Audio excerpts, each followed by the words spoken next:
ഇന്ന് നമുക്കെല്ലാവർക്കും ഒരുമിച്ചിട്ടൊരു Muscat night കാണാൻ പോയാലോ? അപ്പോൾ വാ നമുക്ക് പോയിട്ട് വരാം. അപ്പോൾ ഇവിടെ ചെന്ന് ആദ്യം തന്നെ നമ്മൾ ടിക്കറ്റ് എടുത്തു കേട്ടോ. ടിക്കറ്റ് എടുത്തു കഴിഞ്ഞാൽ ഈ വള നമുക്ക് സ്വന്തമായിട്ട് തരും. ഈ വളേണ്ടേക്ക് മാത്രമേ നമുക്ക് ഉള്ളിൽ കയറാൻ പറ്റുള്ളൂ. ഇത് പാസ്സാണ് കേട്ടോ. ഉള്ളിൽ കയറി ആദ്യം തന്നെ ഈ പാർക്കിന് എനിക്ക് അത്ഭുതമായി തോന്നിയത് ആർട്ടിഫിഷ്യലായിട്ടുള്ള ഒരു വെള്ളച്ചാട്ടം ഉണ്ടാക്കി വെച്ചാണ്. ഒരു രക്ഷയില്ല കേട്ടോ കാണാൻ വേണ്ടിയിട്ട്.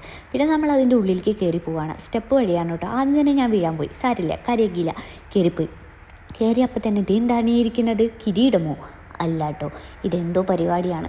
ഇത് 6 മണിക്ക് തുടങ്ങുള്ളൂ. ഇത് ഈ ഒരു ലൈറ്റ് ഷോ, വാട്ടർ ഷോ, അങ്ങനെ എന്തൊക്കെ പറയില്ലേ, അങ്ങനത്തെ പരിപാടിയാണ് കേട്ടോ. ഒരു 10-15 മിനിറ്റിൻ്റെ വെള്ളം വെച്ചും തീ വെച്ചും ലൈറ്റ് വെച്ചും ഒരു രക്ഷയില്ലാത്ത പരിപാടി. അപ്പോൾ ഇതിൻ്റെ ഒരു വീഡിയോ ഞാൻ സെപ്പറേറ്റ് ചെയ്തിട്ടുണ്ട്. കാണാത്തവർ പോയി കണ്ടു നോക്കാം കേട്ടോ. പിന്നെ അടുത്ത സെക്ഷൻ വന്നിട്ടുണ്ടായിരുന്നത് പെയിൻറ്റിങ്സ് ആയിരുന്നു. ഒരുപാട് ആർട്ടിസ്റ്റുകളിൽ അവരുടെ കഴിവ് തെളിയിക്കുന്ന ഒരു അടിപൊളി പരിപാടി, ഒരു രക്ഷയുണ്ടായിരുന്നില്ല. പിന്നെ ഇവിടുത്തെ ഒരു പ്രത്യേകതരം കലാരൂപത്തിൻ്റെ പരിപാടിയും നടക്കുന്നുണ്ടായിരുന്നു കേട്ടോ. പിന്നെ ഇവിടുത്തെ ഹൈലൈറ്റ് എന്ന് പറഞ്ഞു കഴിഞ്ഞാൽ ഫ്ലവർ ഷോ ആണ്. ഒരു രക്ഷയുണ്ടായിരുന്നില്ല. അപ്പോൾ ഇതെങ്ങനെ ഞാൻ അറിഞ്ഞു എന്നുള്ള കാര്യം ഞാൻ ആദ്യം പറഞ്ഞുതരാം.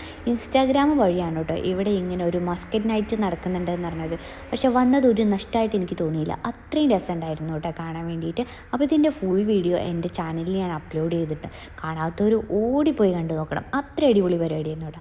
അപ്പോൾ മസ്കറ്റിലുള്ളവർക്ക് മസ്റ്റായിട്ട് കാണാൻ പറ്റിയിട്ടുള്ള ഒരു പരിപാടിയും കൂടിയാണ് കേട്ടോ. ഫ്രണ്ട്സായിട്ടും റിലേറ്റീവ്സായിട്ടും അതുപോലെ തന്നെ കുട്ടികളേക്കായിട്ടും ഫാമിലിയൊക്കെയായിട്ട് കാണാൻ പറ്റിയിട്ടുള്ള ഒരു അടിപൊളി സംഭവം. കുറച്ച് നേരം അടിച്ചു പൊളിക്കാം. പിന്നെ പാർക്കാണല്ലോ, ഓടിക്കളിക്കാൻ ആർക്കാണ് കണ്ടു കഴിഞ്ഞാൽ ഇഷ്ടമല്ലാതിരിക്കുക.